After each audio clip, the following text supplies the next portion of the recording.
আসসালামু আলাইকুম প্রিয় শিক্ষার্থী বন্ধুরা, তোমাদের জন্য ভূগোল ও পরিবেশের আরও একটি নতুন ক্লাস নিয়ে আসা হলো। এই ক্লাসে ভূগোল ও পরিবেশের প্রথম অধ্যায়ের সকল গুরুত্বপূর্ণ বহু নির্বাচনীগুলো তোমরা শিখতে পারবে। চলে যাচ্ছি মূল পড়ায়। জিওগ্রাফি শব্দটির অর্থ পৃথিবীর বর্ণনা কোন ভূগোলবিদ প্রথম ব্যবহার করেছেন? উত্তর ইরাটোস্থেনিস। জিও শব্দের অর্থ কী? পৃথিবী। গ্রাফি শব্দ দ্বারা কী বোঝায়? উত্তর বর্ণনা। জিওগ্রাফি শব্দের অর্থ উত্তর পৃথিবীর বর্ণনা। জিওগ্রাফি শব্দটি প্রথম ব্যবহার করেন? উত্তর ইরাটোস্থেনিস। কে প্রথম ভূগোল শব্দটি ব্যবহার করেন? উত্তর ইরাটোস্থেনিস। জিওগ্রাফি শব্দটির উৎপত্তি কোন ভাষা হতে? ইংরেজি। ইরাটোস্থেনিস কোন দেশের ভূগোলবিদ? গ্রিস।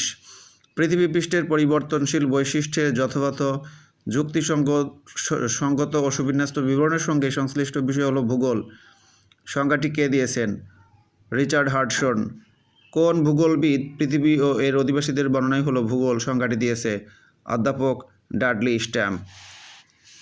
কোন ভূগোলবিদ বলেছেন ভূগোল হলো প্রকৃতির সঙ্গে সম্পর্কিত বিজ্ঞান? উত্তর আলেকজান্ডার ফান হামবোল্ট। কোন দেশের বিজ্ঞান একাডেমি 1965 সালে ভূগোলের একটি সংজ্ঞা দিয়েছে? উত্তর যুক্তরাষ্ট্র। শিক্ষার্থীরা এরপরে দেখো, যুক্তরাষ্ট্রের ওয়াশিংটন ডিসির বিজ্ঞান একাডেমি কত সালে ভূগোলের একটি সংজ্ঞা দিয়েছে? 1965 সালে। ভূগোল হলো পৃথিবীর বিজ্ঞান উক্তিটি কার? উত্তর অধ্যাপক কার্ল রিটার। ভূগোলের প্রধান কাজ কী? কার্যকারণ উদ্ঘাটন করা। এরপরে দেখো, ভৌত পরিবেশের উপাদান কোনটি? উত্তর হবে হচ্ছে সাগর, নদী। যদি সাগর থাকে সেটা হবে উত্তর। জীব সম্প্রদায়ের পারিপার্শ্বিক জৈব প্রাকৃতিক অবস্থাকে পরিবেশ বলে সংজ্ঞাটি কার? আর্মসের। পরিবেশ বলতে স্থান ও কালের কোনো নির্দিষ্ট বিন্দুতে মানুষকে ঘিরে থাকা সকল অবস্থার যোগফল বোঝায় উক্তিটি কে বলেছেন? পার্ক। সিসি পার্ক লেখা আছে মূল বইতে। প্রকৃতির সকল উপাদান মিলেমিশে কোনটি তৈরি হয়? পরিবেশ। এরপরে দেখো, পরিবেশের উপাদান কয়টি? উত্তর 2টি। জীব উপাদান কোনটি? এগুলোর মধ্যে অপশনে গাছপালা।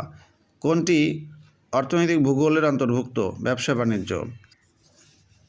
নিচের কোনটি প্রাকৃতিক ভূগোলের অন্তর্ভুক্ত? জীব ভূগোল।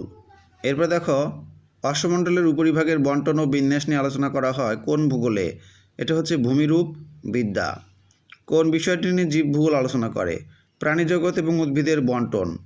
এরপরে কোনটি জীব ভূগোলের অন্তর্গত? উদ্ভিদ ও জীবজন্তু। লবণাক্ততা নির্ধারণ ভূগোলের কোন শাখার আলোচ্য বিষয়? সমুদ্রবিদ্যা। এরপরে হচ্ছে ক্ষয়ীভবনে ভূমিরূপের পরিবর্তন সম্পর্কে প্রাকৃতিক ভূগোলের কোন শাখায় আলোচনা করা হয়? ভূমিরূপ বিদ্যায়। ভূগোলের কোন শাখায় বায়ুমণ্ডলে মেঘ, বৃষ্টি, আর্দ্রতা ইত্যাদি সম্পর্কে আলোচনা করা হয়? জলবায়ু বিদ্যা। প্রাকৃতিক ভূগোল থেকে জানা যায় পৃথিবীর বায়ুমণ্ডল। নিচের কোনটি প্রাকৃতিক ভূগোলের অন্তর্ভুক্ত বিষয়? এটা হচ্ছে জলবায়ুর তারতম্য। খনিজ সম্পদ সংগ্রহ কোন ভূগোলের অন্তর্ভুক্ত? অর্থনৈতিক ভূগোল। এর আগে তোমাদেরকে বলেছিলাম অর্থের সঙ্গে জড়িত যে কোনো কাজই অর্থনৈতিক ভূগোল হবে। বস্তি নিয়ে আলোচনা করে ভূগোলের কোন শাখা? নগর।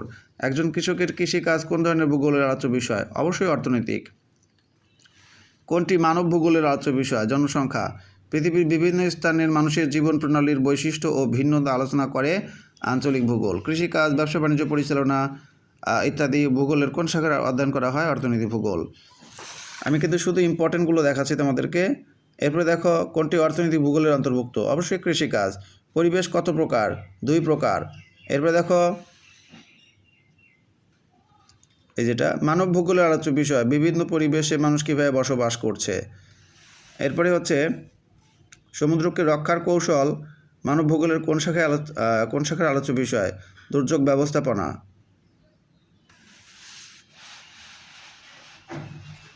প্রকৃতির সকল দান মিলে তৈরি হয় কোনটি? পরিবেশ। মানুষের তৈরি পরিবেশকে কী বলা হয়? সামাজিক পরিবেশ।